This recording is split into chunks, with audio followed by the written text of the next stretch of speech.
자, 오늘 함께 나누실 하나님의 말씀은 창세기 18장 1절에서 15절 말씀입니다.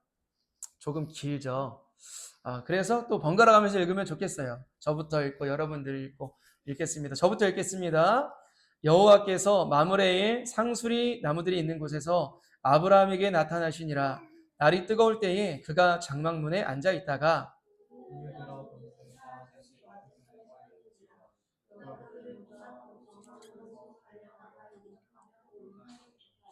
이르되 내 주여 내가 주께 은혜를 입었사오면 원하건대 종을 떠나 지나가지 마시옵고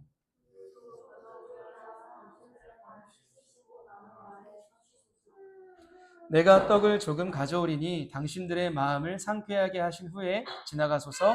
당신들이 종에게 오셨음이니이다. 그들이 이르되 내 말대로 그리하라.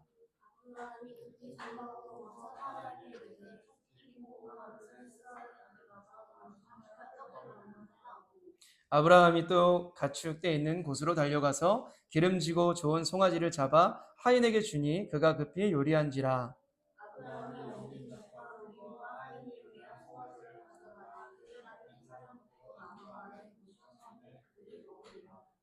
그들이 아브라함에게 이르되 내 아내 사라가 어디 있느냐? 대답하되 장막에 있나이다.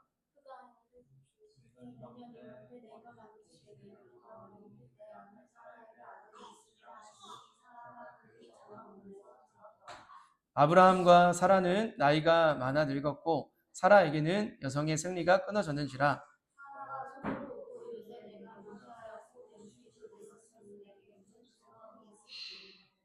여호와께서 아브라함에게 이르시되 사라가 왜 웃으며 이르기를 내가 늙었거늘 어떻게 아들을 낳으리요 하느냐.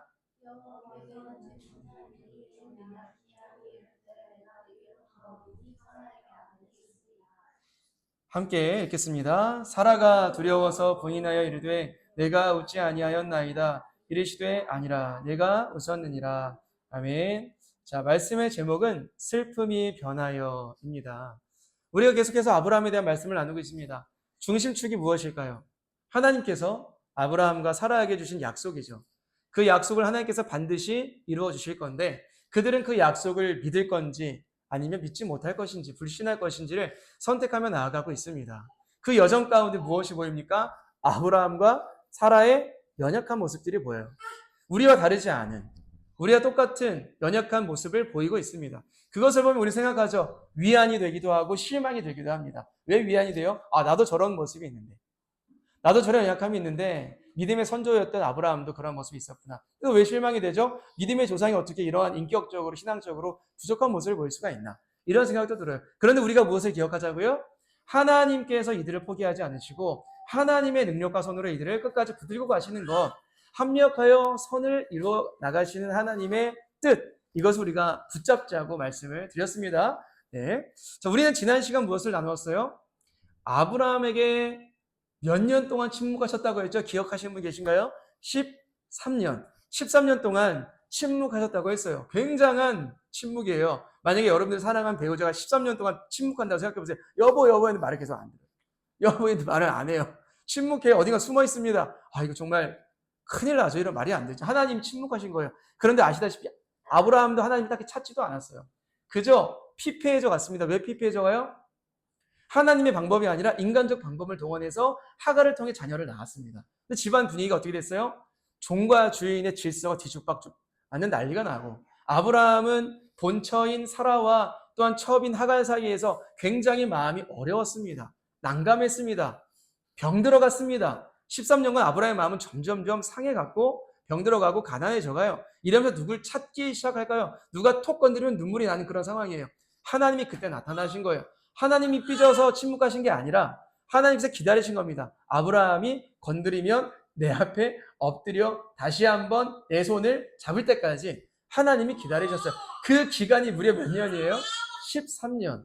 여러분들은 어떠세요? 하나님과의 그 침묵 기간이 있던 적이 당연히 있으실 겁니다. 우리는 길어야 1년 아니겠습니까? 길어야 1, 2년일 텐데 참 길었어요, 아브라함은. 자, 그런 얘기를 했고요. 그리고 기억하세요? 아브라함에게 어떠한 이름을 주셨다고 했습니까? 민족의 아버지라는 아브라함이라는 인물의 이름을 선물해 주셨고 사레에게는 민족의 어머니라는 사라라는 이름을 허락해 주셨는데 99세의 아브라함, 89세의 사라에게는 그 이름이 멋진 이름일까요? 밖에 나가면 놀림당하는 이름일까요? 놀림이죠. 사람 놀리는 게 네가 무슨 민족의 아버지야, 자식 한 명도 없는데 이런 놀림받을 만한 이름이었다는 거예요. 하지만 하나님께서는 그들이 웃었다 그랬어요. 그 이야기를 듣고 웃었다 그랬어요. 근데 하나님께서는 그 웃음의 의미를 바꾸실 겁니다. 바꾸실 거예요. 여러분, 웃음의 의미는 여러 가지가 있어요. 예를 들어 볼게요. 어떤 웃음이 있냐면 아브라함과 사레가 처음에 하나님 말씀드렸던 이런 웃음이었어요. 예를 들어 볼게요. 제가 올해 몇 살이죠, 여러분? 아시는 분 계세요? 38살입니다. 그냥 평범한 나이로 38살이에요. 요즘 이렇게 말한다면서요. 전 36살에서 38살입니다. 이렇게 말한다고 하잖아요. 38살인데 누가 딱 저한테 오더니 이렇게 진지하게 말을 하는 거예요. 당신 보니까 아직 키가 덜 컸어요. 당신 우유 좀 많이 먹고 잘 자면 185까지 클 겁니다. 누가 나한테 와서 이런 말을 하는 거예요. 그럼 저는 어떤 마음이에요? 웃음이 나올걸요? 헛 웃음이 나올 거예요. 그 웃음 안에는 무슨 농담을 그렇게 진지하게 하십니까? 말도 안 되는 소리를 왜 진지하게 하세요? 헛웃음이 나오는 그런 웃음이 있다는 거예요. 아브라함과 사레가 하나님께서 자녀를 준다고 했을 때 그런 웃음이었어요. 나 여성으로서의 아기를 낳을 수 없는 상황인데 나 99세의 남자인데 무슨 하나님 내가 무슨 아이를 낳습니까? 이런 웃음이 있었다는 거예요. 그런데 여러분 생각해 보세요. 만일 제 키가 정말 저에게 찾아서 했던 사람의 말처럼 몇 년이 지난 뒤에 한 3년 뒤에 진짜 185까지 큰 거예요. 그럼 저는 그때 가서 어떤 생각이 들까요? 저에게 그 말을 해줬던 사람에 대해서 신비로운 생각이 들 거예요. 그 사람이 뭘 보고 내가 말도 안 되는 건데 38살이 어떻게 40살이 넘어서 185까지 15cm가 크나 이러한 생각이 당연히 들 것 같습니다. 그 사람의 말에 대해서 감탄의 웃음으로 바뀌는 거예요. 하나님은 지금으로부터 이 말씀에서 보면 지금으로부터 약 10달 뒤 아이를 임신한 기간이 10달이죠. 10달 뒤에 아브라함과 사레의 웃음의 의미를 바꾸어 버리시는 거예요. 완전 바꿔버릴 거예요. 지금 그들의 웃음에는 헛웃음, 허탈한 웃음, 좌절의 웃음, 수십 년간 노력했지만 아이를 가질 수 없었던 그 절망의 웃음, 슬픈, 우픈 그런 웃음이 담겨 있었습니다. 하지만 이제 10달이 지난 뒤에 그들에게는 사랑스러운 아들이 정말 태어날 거예요. 태 속의 아이가 들어설 겁니다. 자, 오늘 여러분 몇 장 나누는 거냐면 18장 전반부를 나누는 거예요. 18장을 보시면 사라가 자녀를 낳기 약 10달 전, 그러니까 자녀를 임신하기 바로 직전에 하나님께서 인자하셔서 그들에게 예고하시는, 이제 약속이 이루어지기 직전이다, 신호탄이 터진다 라는 것을 알려주시는 장면이 있어요. 오늘 조금 말씀을 읽어가면서 나누려고 해요. 좀 이렇게 줄거리가 길잖아요. 그래서 읽어가면서 오늘 어떠한 내용이 담겨있나, 슬픔이 변하여 무엇이 되는가, 이거 나눠보려고 합니다. 우리 함께 1절과 2절 말씀을 읽겠습니다. 시작. 주님께서 마므레의 상수리 나무 곁에서 아브라함에게 나타나셨다. 한창 더운 대낮에 아브라함은 자기의 장막 어귀에 앉아 있었다. 아브라함이 고개를 들고 보니 웬 사람 셋이 자기의 맞은쪽에 서 있었다. 그는 그들을 보자 장막 어귀에 달려나가서 그들을 맞이하며 땅에 엎드려서 절을 하였다. 자, 들어보세요. 어느 날 아브라함이 오늘과 같은 한창 더운 대낮에 장막 어귀에 앉아 있었어요. 쉬고 있었어요. 부채질을 하면 쉬고 있었을 것 같아요. 더우니까. 그때의 상수리 나무 기억하십니까? 제가 그랬죠. 여러분들의 상수리 나무는 어떤 곳입니까? 상수리 나무가 원래 어떤 곳이었냐면 이방 신들에게 우상 숭배하는 장소였다고 했어요. 그런데 상수리 나무 사이에서 하나님께서 보내신 신비로운 존재 3명이 등장하는 거예요. 아브라함에게. 이 신비로운 존재는 하나님께서 보내신 존재입니다. 여러분, 이 상수리 나무 사이에서 하나님의 사자들이 등장했다는 게 좀 의미심장하지 않아요? 분명 상수리 나무는 우상 숭배 발원지였어요. 예배 장소였어요. 그들이 자신의 신들에게 예배드린 장소였는데 아브라함이 그곳에서 이제 무엇을 드렸다고 그랬어요? 하나님께 예배 드렸다고 그랬어요. 그곳에 임재하시는 거예요, 하나님의 사자들이. 우리는 생각해요. 그냥 얼떨결에 이렇게 하나님은 분명 거룩한 장소에서만 임재하실 거야, 나타나실 거야. 그런데 사실 여러분 잘 생각해 보세요. 이 세상 천지 가운데 하나님께서 만들지 않은 곳이 있나요? 인간이 아무리 어떤 곳에 가서 우상 숭배를 할지라도 사실은 그 땅은 하나님일 거예요. 하나님이 만드신 장소요, 그러한 공간입니다. 좀 극단적으로 말해볼까요? 무슬림들이 알라에게 경배하는 그곳에 가서 우리가 예수 그리스도의 이름으로 예배를 한다면 하나님은 그곳에 임재하시는 거예요. 아, 목사님 거기는 거룩한 장소가 아닙니다. 그것을 예배를 드리는 건 불교한 것입니다. 그 말이 아니라는 거예요. 미국에 마약 중독자들이 굉장히 많은 거 아시죠? 마약 중독자들이 가득한 곳에서 우리가 가서 하나님을 예배한다면 하나님은 그곳에서도 임재하신다는 거예요. 우리의 삶에 대입해 볼까요? 하나님은 우리를 교회에서 만나주신 분이 아니에요. 오히려 아무도 하나님을 찾지 않는 곳에서 우리가 정말 하나님과 동행하고 하나님을 예배하는 마음으로 있다면, 내가 그리스도인으로 존재하고 있다면 하나님은 그곳에서 우리를 만나주시길 좋아하세요. 예수님도요, 2000년 전에 이 땅에 오셨을 때 제자들을 어디서 만나신 줄 아세요? 유독 그들의 직장에서 많이 만나셨어요. 베드로의 직장이 어디였어요, 여러분? 바다. 어부였으니까 바다죠. 바다에서 베드로를 만나주셨고, 마태의 직업이 뭐였는지 아세요? 마태의 직업? 세리. 세관에 앉아 세리를 보던 중에 예수님께 찾아가서 마태를 만나주셨어요. 즉 예수님께서 제자들을 만나주신 것이 직장이었다는 거예요. 성전이 아니었다는 것입니다. 저는요, 저와 여러분들이 어디서라도 우리가 주님을 만날 수 있다는 사실을 늘 기억하면 좋겠습니다. 여러분, 썬데이 크리스천 아시죠? 썬데이 크리스천이 뭐예요? 딱 주일에 교회에만 와서 주일에만 주님을 만나러 갑시다 하고 집에 돌아갈 때는 주님을 여기다 놓고 다시 일상으로 돌아가는 것입니다. 우리가 그렇게 예배를 마치고 집에 돌아가지 않기를 원해요. 주님 손 붙들고 가정으로 돌아가시고 직장으로 가시고 친구 만나시고 그러면 좋겠다는 것이 당연하다는 것입니다. 이와 관련하여 굉장히 우리에게 좋은 말씀이 있어요. 열왕기상 말씀인데요. 함께 읽어볼게요. 시작. 하나님이 참으로 땅에 거하시리까 하늘과 하늘들의 하늘이라도 주를 용납하지 못하겠거든 하물며 내가 건축한 이 성전이오리이까. 이게 무슨 말이에요, 여러분? 하늘과 하늘들의 하늘이라도 산층전. 그러니까 하늘 뭐 이들에게는 우주보다도 더 큰 어떠한 하늘을 얘기한 것 같아요. 하나님을 가두고 하나님을 담을 만한 그 공간은 없다. 이 세상 우주 만물 가운데에는 아무리 광활한 곳도 하나님을 담을 수가 없다라고 고백을 하는 것. 하물며 솔로몬이 고백하는 겁니다. 내가 사실 의리의리한 성전 지었거든요. 의리의리한 성전. 근데 내가 하나님을 이 성전에 가둘 수 없습니다. 담을 수가 없습니다라고 겸손하게 고백하는 것입니다. 여러분, 저는 성전이 어딘지 아세요, 여러분? 성전 한번 읽어볼게요. 성전이 예전에 나눠봤던 말씀이에요. 함께 읽겠습니다. 시작. 너희는 너희가 하나님의 성전인 것과 하나님의 성령이 너희 안에 계시는 것을 알지 못하느냐. 저는 부탁드립니다. 저에게도 하는 말이에요. 여러분의 성전을 비워두지 않으시기를 축복합니다. 성전이 성전 되려면 성령이 거하셔야 돼요. 성령이 거하시는 곳이 성전이거든요. 그래서 우리의 마음 가운데 날마다 성령을 찾는 거야. 성령님, 나에게 거두지 마시옵소서. 내 안에 날마다 찾아와 주셔서 내 마음이 성전되게 하여 주옵소서. 성전으로서의 기능 되게 하여 주옵소서. 날마다 기도하는 것입니다. 그러면 어떤 일이 벌어져요? 걸어다니는 교회예요, 여러분들은. 움직이는 교회. 찬양 가운데 있어요. 우리는 움직이는 주의 교회. 그런 찬양 있잖아요. 여러분들이 가정으로 돌아도 거기가 성전. 교회, 직장이 성전, 교회가 있는 거예요. 사람들이 보이지 않는. 그런 걸 우리가 기억하면 좋겠습니다. 자, 다시 본론으로 돌아와서요. 하나님께서 보내신 존재 3명이 아브라함 앞에 딱 등장을 해요. 뭔가 전할 말이 있었던 거예요.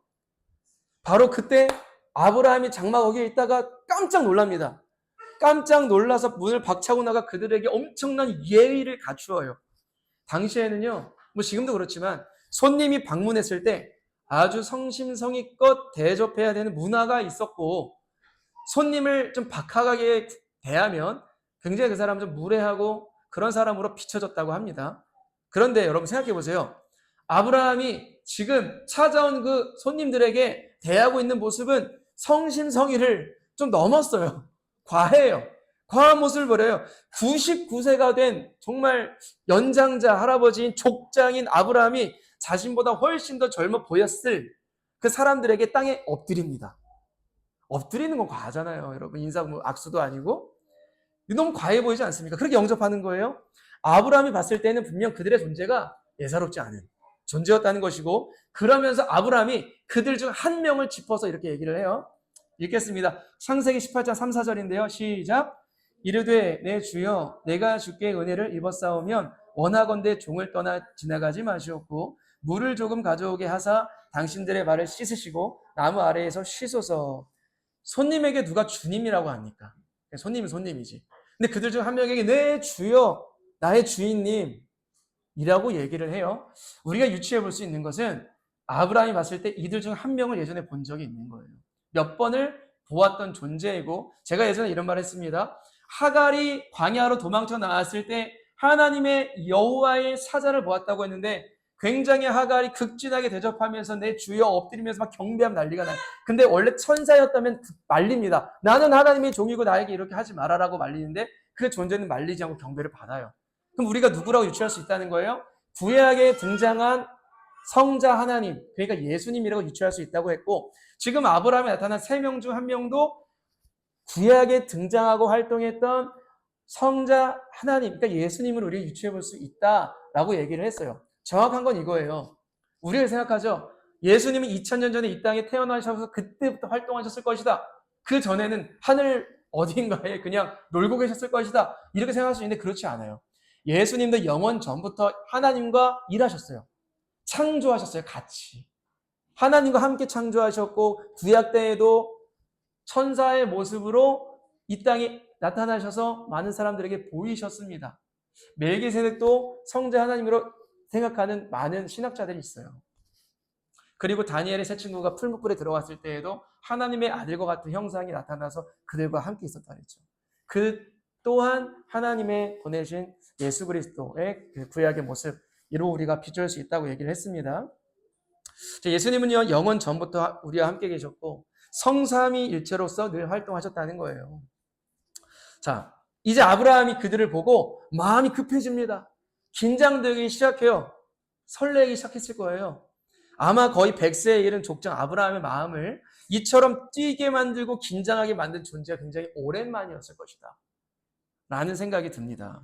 이어서 아브라함이 그들에게 대접을 해야 되잖아요. 이제 먹을 것을 줘야 되잖아요. 6절과 7절을 읽겠습니다. 시작.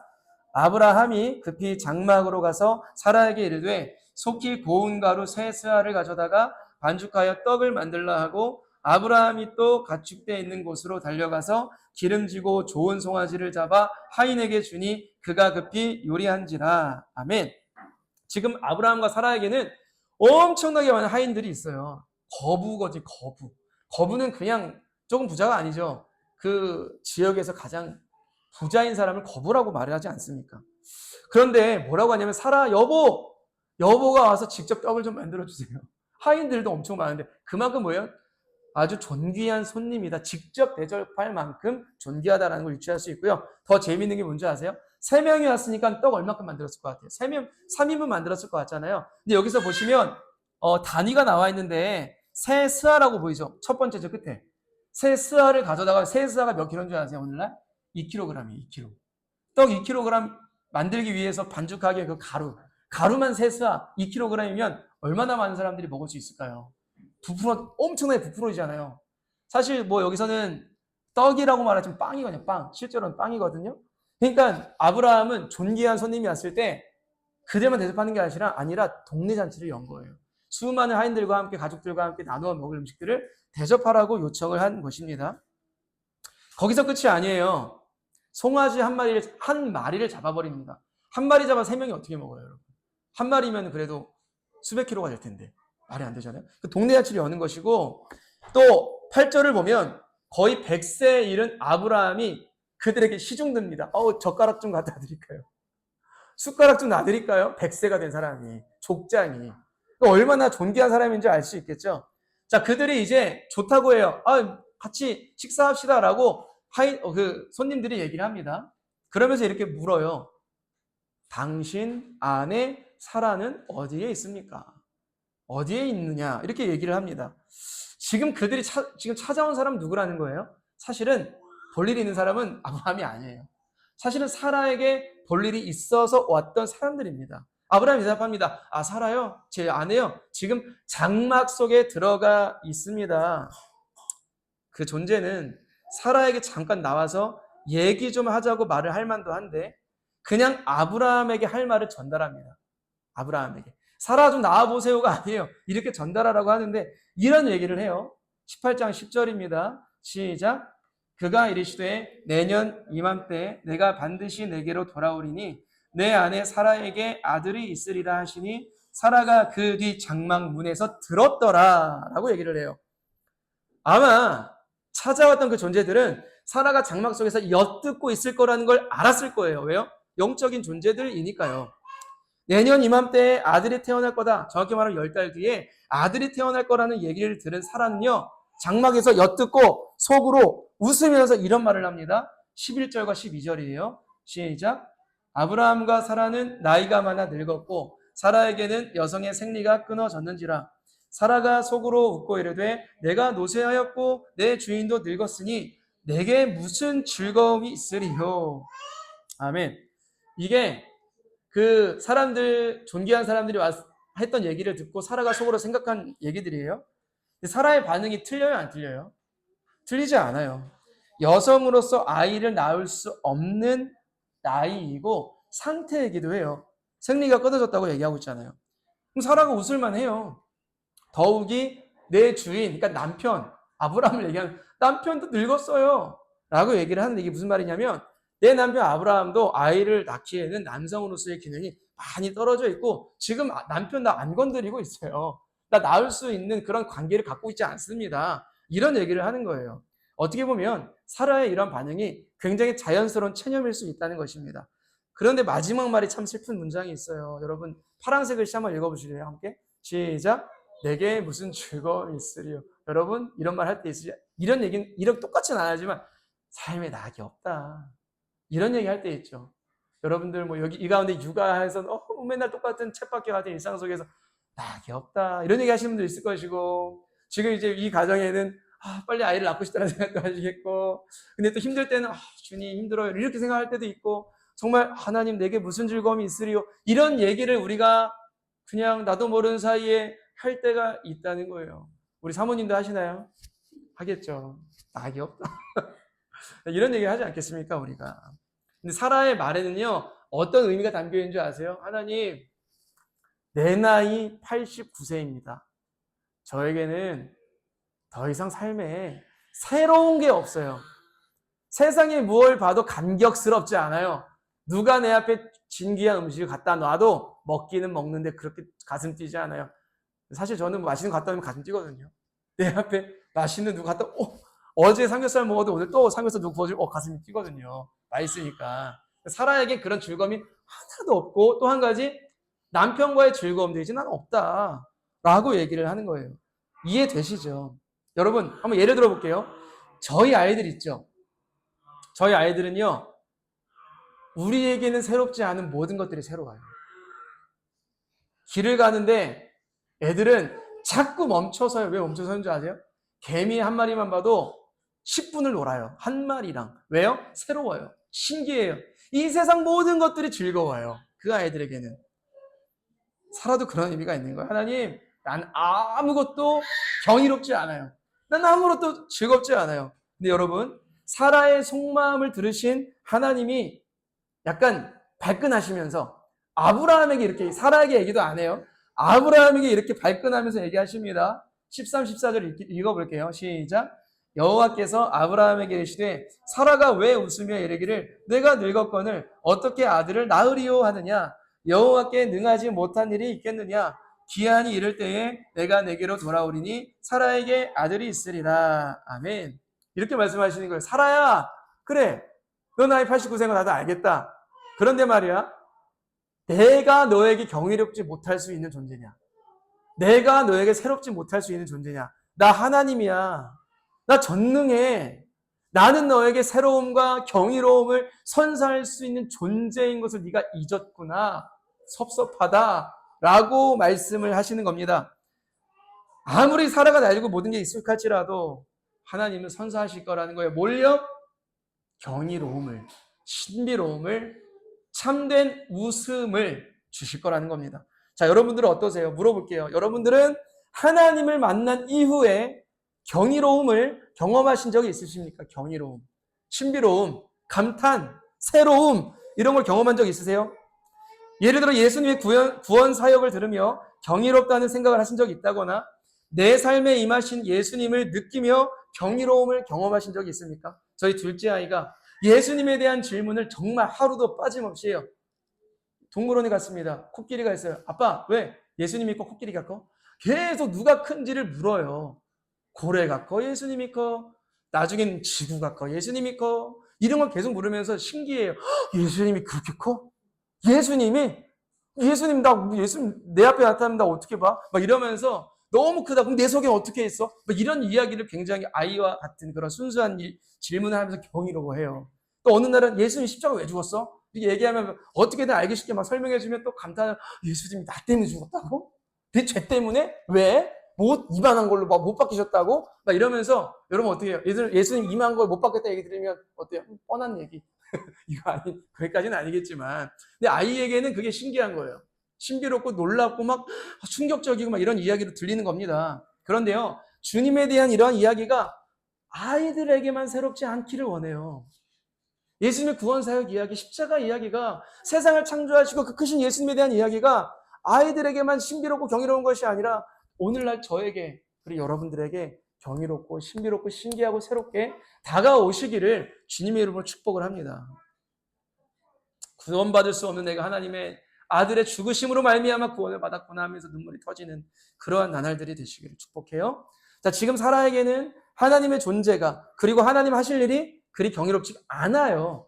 하나님이라고 뭐 내게 새로운 존재겠냐 이러는 거예요. 사실 어쩌면 아직 사라가 하나님에 대해서는 지식적으로는 알아요.